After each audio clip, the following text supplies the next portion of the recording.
Welcome to episode 26 of Ernie O'Malley's Journey. Limerick City on the brink of civil war in March 1922. So where is Ernie now? My father, General Ernie O'Malley, was in Dublin during the Dáil debates as he watched in agony as how the future of the Republic hung in the balance, and he saw its flag go down. On January 7, the majority of representatives in the Dáil, voting 64 to 57, voted for the treaty and against the Republic. The immediate consequences of that was that De Valera resigned, Arthur Griffith came into place, Rory O'Connor resigned, and Richard Mulcahy came in his place. There were consequences from all of that. A series of meetings came up. The Republicans, who would be now called anti-treatyites, wanted to know what to do with themselves. They called for a convention. There was a meeting with Mulcahy. Compromises were made. My father was appointed as one of the two watchers with Rory to watch at the headquarter level what the pro-treaty headquarters was going to do. There was a sentiment that the IRA should develop their own headquarters, but that decision hadn't been made yet. They wanted to see what the pro-treaty people were doing before they reached that dramatic step. But what was happening down the country, and what was my father doing? Let's go to his words in The Singing Flame and sort of see what is happening with him. I returned to the south, summoned a divisional council, and placed the matter before the officers. One brigade, East Limerick, was willing to accept the conditions. The other four were hostile. I had the option of continuing to represent one brigade, many of whom's officers approved of the treaty, or refusing to cooperate with the general headquarters and commanding four brigades whose officers believed in complete independence. I chose to command the latter. By breaking away from general headquarters, we would not receive any arms or ammunition. We would find it difficult to maintain men in barracks. We would be isolated. It was a definite step. Our brigades would know exactly for what they stood, to whom they were going to give their allegiance. We would find it difficult to get food. We would have had to cut down our staff. Many of our men would have to return to their homes. I was called to attend the staff meetings in Dublin, but did not comply. I was ordered to report at Beggar's Bush, then the Army headquarters, but refused. The Assistant Director of Organization asked for a permit to drive through my area. He thought he might be arrested. It was granted. I met him in Limerick, and we had a talk. Within 2 days of that dispatch, I was ordered to attend a court-martial in Dublin. Now, what was going on around this time? Let me just give you some context. An immediate election was threatened. Winston Churchill was anxious to have an election at once, but the Ardfeis of the Sinn Féin, comprising 3,000 delegates, met and it was agreed to postpone the election for 3 months. In the meantime, the final form of the Free State Constitution was to be produced and delivered to the people. So you can see tensions are building up. The British have a vested interest in getting the Irish to resolve the treaty issue. They would, of course, having approved it from their parliament, they wanted the Irish to have an election and to have the election approve the treaty. From the Free State perspective, they didn't want to have a treaty election until they had a constitution to put before the people. Very fair point. And that was now going to be postponed for another 3 months. They had agreed to a convention to satisfy and placate the anti-treaty people, and that was going to go forward. So there was a feeling that though there was a restraint, that there was a way forward.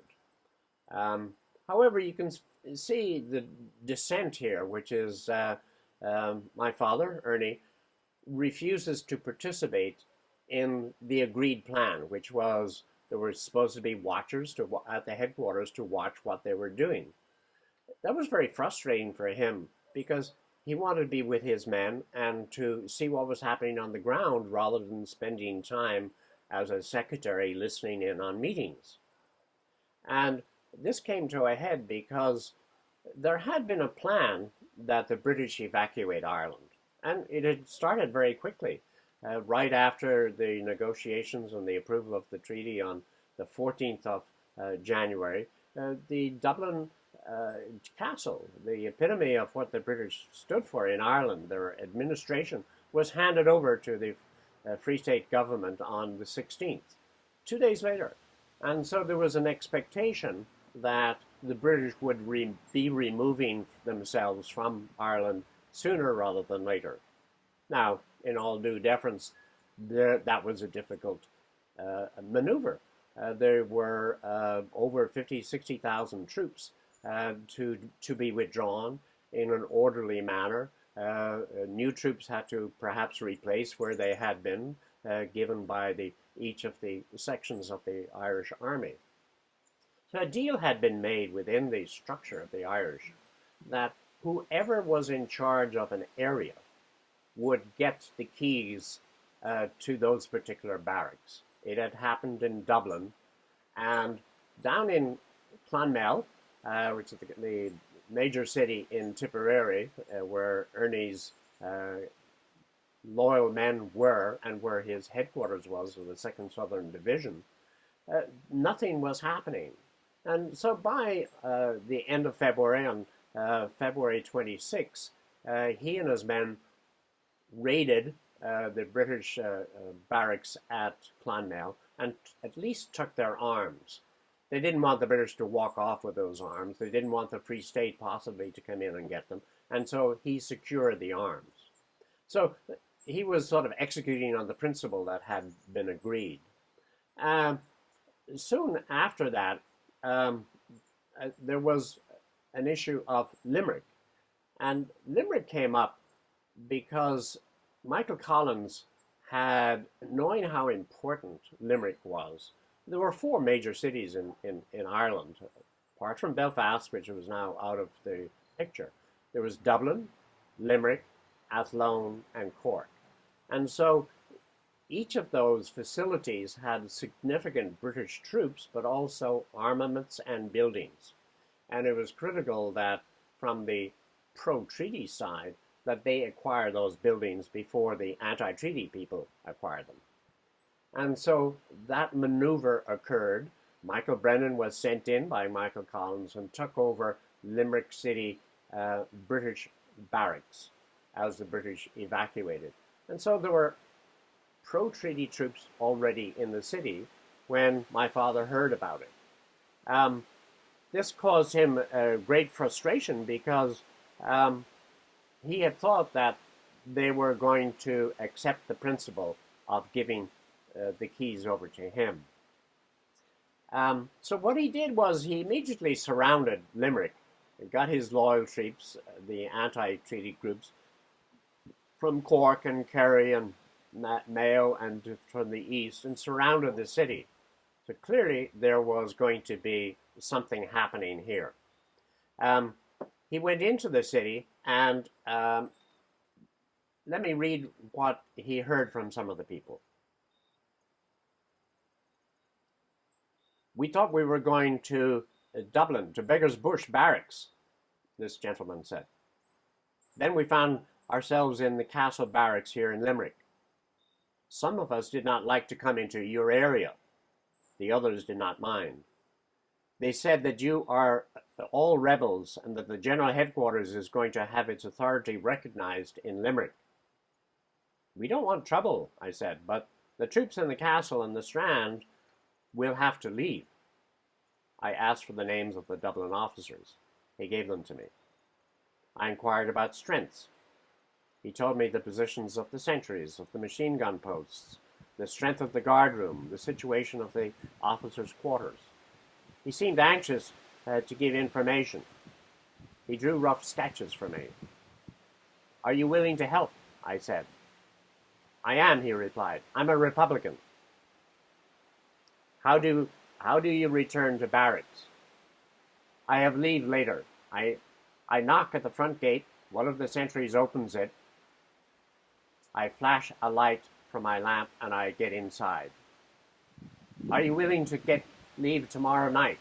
"I will have some men here. We will follow you in the gate, gain the sentries, hole up the guardroom, and rush the officers' quarters. We don't want any shooting." "All right," he said, I'll do that. And he left the room. The officer said, "They will fight. We will have to manage the sentries and guardrooms very quickly, and then lead the men to the officers' rooms. Once we have prisoners, then there will be limited trouble." "Whether there's shooting or not, the Free State Army is going to seize our position," I said. "And it will have to be confrontation at that time." So we can see that, the positions are squared up, that there are real tensions coming about, and that because of his background and his friendships with so many people, my father is in a good position to negotiate. He fought in many of these territories, and people were loyal to him. They respected him. Here, continuing to read. For example, with that gentleman, "I organized his area in 1916. He shook my hands and smiled. 'I'm delivering an ultimatum,' I said. 'I want these officers to leave Limerick. I don't like to be here. I wish I was out of it. I will give you 12 hours notice prior to hostilities.' Then we walked back to our headquarters. Perhaps an agreement may be reached. Mulcahy and O'Duffy were to come to Limerick.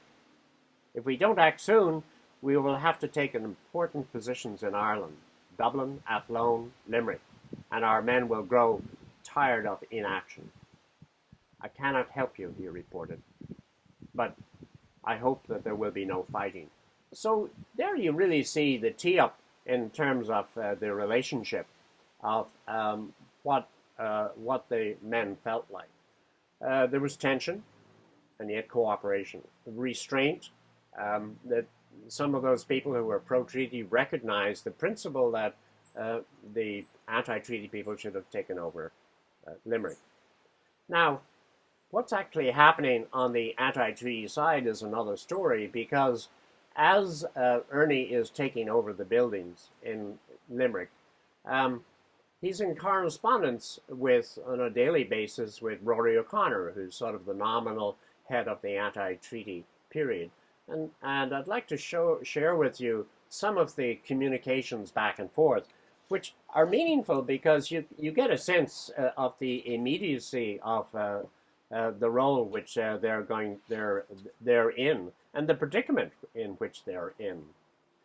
And my father reports to O'Connor on the 11th of March, "I'm seizing other important buildings today. Free State units in 3 barracks said they would not fight against me. At one time they had worked under me. We are trying to work things out. Cannot let units back. 2nd Western are now in Limerick. Expect troops from 4th Western and Cork today. Have a pretty competent staff and would be ready to knock hell out of the others in 2 or 3 days." So you can see Ernie has taken over and several positions in Limerick, and he's starting to get his own staff and be ready for a fight if there's going to be a fight. He continues the next day to O'Connor. "They will have to climb down as we have decided to start if they do not. Staffs are working in great style and organization is excellent. Over 25 men will walk out of the barracks today and will report to me. I'm trying to hold them until the Minister of Defense is due to arrive. I enclosed 2 leaflets. The second one will be issued to the barracks. Troops from the 2nd, 3rd, and 4th Western Division have arrived, and Cork are bringing their men. Liam Lynch is going to take action, or not. We have 18 posts. So you can see, again, the tension is building up. Ernie now has a good crew of people ready for him. And the minister responds to him, Rory O'Connor, that afternoon. A fine effort is being made to settle this matter. The First Southern is meeting with the Minister of Defense right now. If it fails, it is the last. In the event of your taking action, do your utmost to take these places by fraternity, fraternization, and peaceful penetration. And if fighting, fight the British if possible. So you can see that Father is getting support, reluctant support from his own commander, but he is ready to go. And he ends up concluding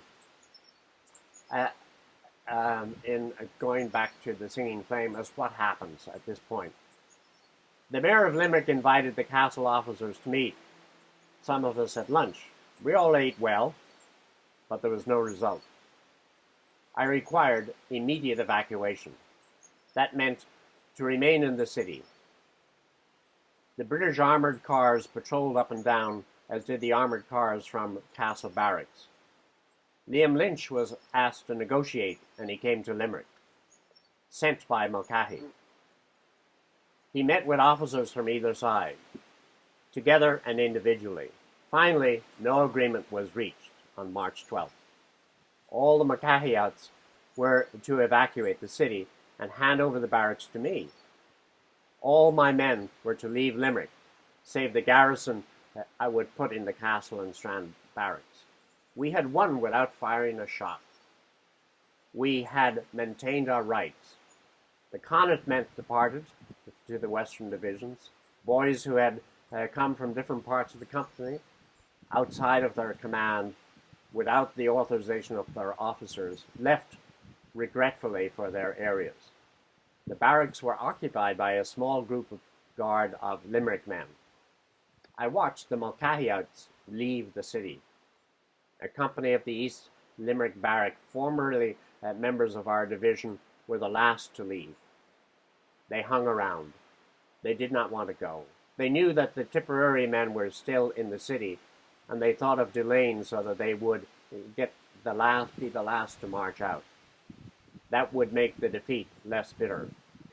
I threatened to arrest the officer in charge and watch them march out. Then the Tipperary men passed through the lorries and tenders on the way to Clonmel. So you can see what happened, which is Ernie O'Malley had resolved an issue without fight. The Civil War was not starting in Limerick. That was a really very successful outcome. And yet he was able to maintain his principles. In terms of insights, we see he's still a Republican. He's still ready to act. He knows an awful lot of people, and so he's able to bring forces to bear, personal forces, and get people to cooperate with him. Of course, he's very conscious that the longer that this peaceful environment lasts, it is in favor of the pro-treaty and not the anti-treaty. And so he's conscious for making progress and getting action, and yet he's not able to because things are slowing down. The election is still going to be away. The convention has not been held. And things are getting out of control, out of his control. You can see that he's a man, so when he is in charge, he is able to take action.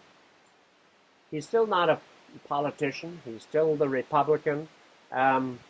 He's optimistic that something can work, but he must be inwardly very sad that there is no immediate progress as to how this can be resolved.